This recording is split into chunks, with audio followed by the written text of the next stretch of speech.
Things are not looking good, but I have no fear whatsoever of anybody or anything.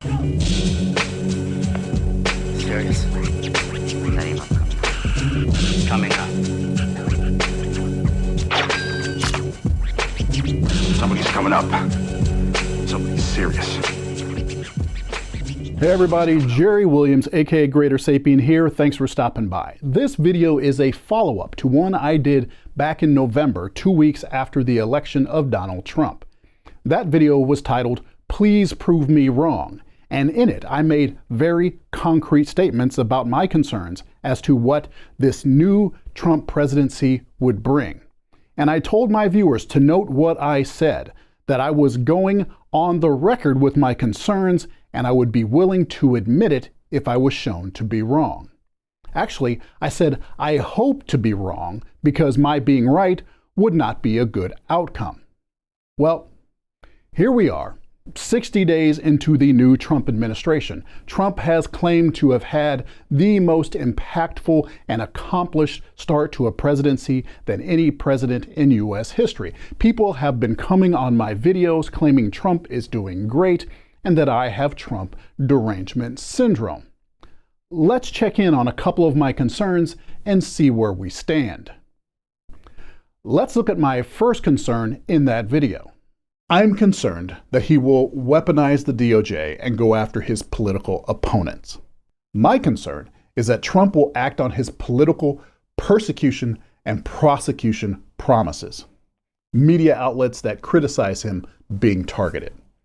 That would be broadcast outlets like CBS for running a critical 60 Minutes piece, or an online outlet for publishing information leaked from a government source.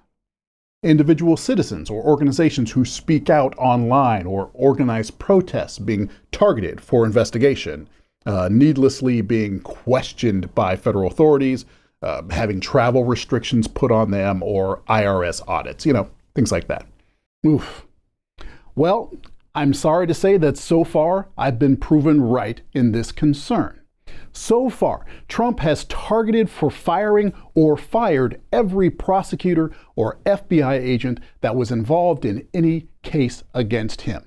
Trump signed an executive order barring the law firm Perkins Coie, which has represented members of the Democratic Party from handling federal cases, representing federal contractors, and barring its employees from federal buildings, which of course includes courthouses.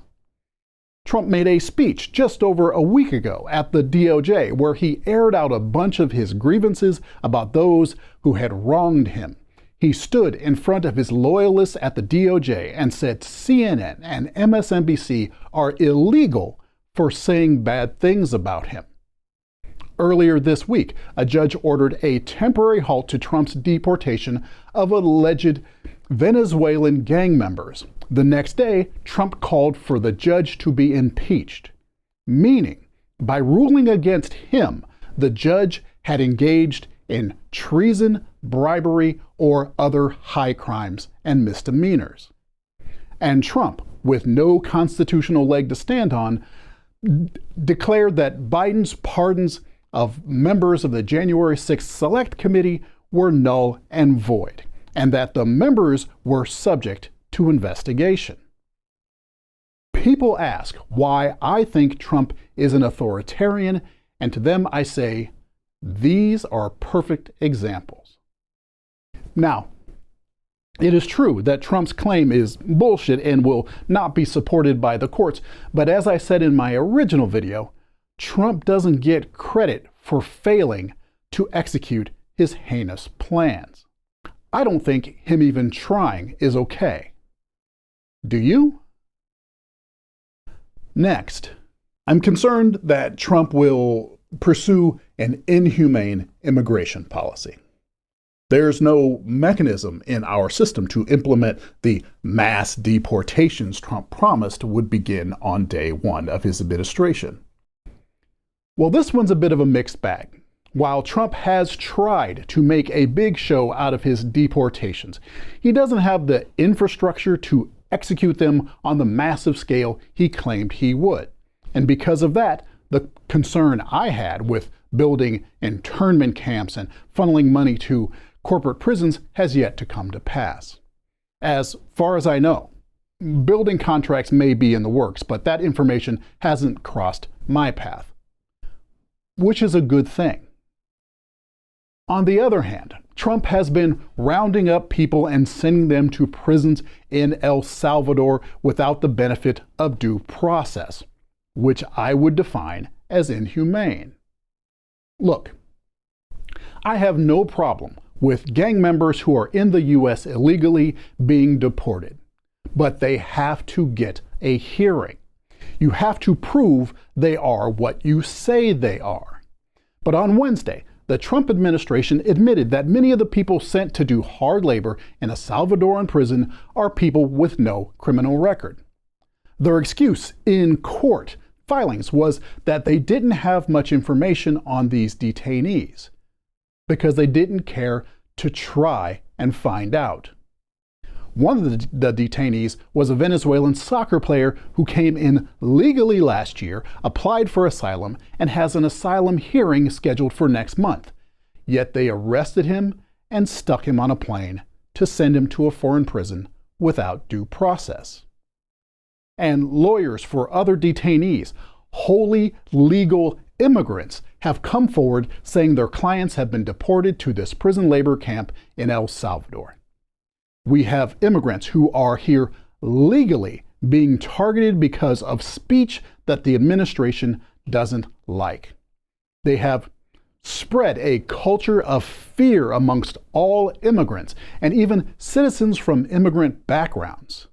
Keep your head down. Stay out of sight. Don't say anything critical of the administration or, in many cases, Israel, because you might just get snatched from in front of your house. This is exactly the kind of dehumanizing, authoritarian BS I was concerned about. And in another example of Trump's authoritarian mindset, whenever Trump's plans get thwarted by the courts, he claims that the rulings are invalid, and he even claims that the courts don't have the authority to check his power, which of course they do. It's the system of checks and balances that helps keep our republic alive. But he doesn't believe in checks and balances. He doesn't believe in the authority of our court system to interpret the laws of this country when it comes to him. After the election, many of you came here and told me I was fear-mongering, overreacting, and in a fantasy world for voicing my concerns. And yet, here we are, 60 days into Trump 2.0, with a president who claims to be about justice and freedom of speech and the rule of law, and yet he goes to the Justice Department and makes a speech telling that agency that the people who acted against him, who wrote articles, who broadcast shows, who uncovered evidence, who made rulings against him, are scum and should go to jail. We have a president who today, as I record this, speculated that the people committing vandalism against Teslas, and it's vandalism, not terrorism, should be sent to prison in El Salvador too, because that's what authoritarians do. January 6th rioters who attacked the Capitol and beat police officers in Trump's name are victims and deserve pardons. But vandals who damage cars, a criminal act I do not support, built by the company of his largest donor, deserve a Salvadoran prison. We have a president who was asked by a reporter as I was writing this script, do you think you have the authority to round up people, deport them, and then you're under no obligation to a court to show the evidence against them? And to that he replied, well, that's what the law says, and that's what our country needs. That is not what the law says, and you can't speak laws into existence, asshole. We have innocent and legal immigrants being disappeared from cities across the country. And some of you might say, Jerry, you don't know that they're innocent. Fuck you, you don't know that they're not. And until they are given due process, they are fucking innocent. and you shouldn't stand for anything else. Because I am telling you right now that it is a very short distance from an administration saying, due to national security, they have the power to declare any immigrant, legal or otherwise, a threat and detain or deport them without judicial review, to declaring a citizen, criminal or otherwise, a threat and detain and or deport them without any judicial review. A very short distance. So my question is, how are any of you fine with this? Because I know some of you are. Some of you will be the ones who told me I was overreacting before, but are now fine with it. I want you to explain that to me. And if you are a Trump supporter and you are not fine with it, what are you going to do about it? Who are you reaching out to? Who are you speaking to? How are you speaking out? Or are you sitting on your hands and relying on the system to work it out? I'm going to advise against that. So I had a conversation with a brother in the comments about this the other day. I'm not going to drop his name because I don't want this to seem like an attack. If you're a regular here, you can probably figure out who it was because there are not many black people in the comments. He said that the type of authoritarianism and fascism I'm worried about can't happen here. He said, our country has a system of checks and balances to avoid that exact scenario. For Trump to do what you are claiming may happen, this society would have to agree with that ideology. Now, America has a long history of courting fascism, but as he said, our system of checks and balances has always been secure enough. But we also had people who were willing to follow that system and work within that system. Today, we have people who have literally said what the administration should do is get rid of all opposition in the FBI, the DOJ, and the heads of the military. Fire every mid-level bureaucrat, every civil servant, and replace them with Trump's loyalists. And when the courts rule against them, challenge the courts to enforce the ruling. That's not hyperbole on my part. That was J.D. Vance, now Vice President of the United States, last year. Last month, Vance stated that judges aren't allowed to check the president's power. And there are a lot of people who think that's true now that Trump is in office. So you might not like to think it, but many people are just fine with a president with unchecked power, as long as it's their guy. People need to stop thinking that Hitler's Germany is all that authoritarianism is. If that's all you think it is, then you're going to ignore things happening right in front of you. Because detaining and deporting people without due process is authoritarianism in America. Targeting media outlets like PBS for investigation because you don't like their coverage of you is authoritarianism in America. And unless you speak out, unless you tell your elected representatives that you will not stand for it, unless you elect judges who will respect the rule of law, unless you speak out against this, they will assume that society has come to agree with it. Because those who do are vocal about it. They have social media companies to platform it. They have networks of podcasters to normalize it. Some of you get mad because you don't want to hear me talk about it. But talking about it is the only way for people to hear about it. If you oppose it, talk about it. It's the absolute least you could do. And I understand that even that is scary.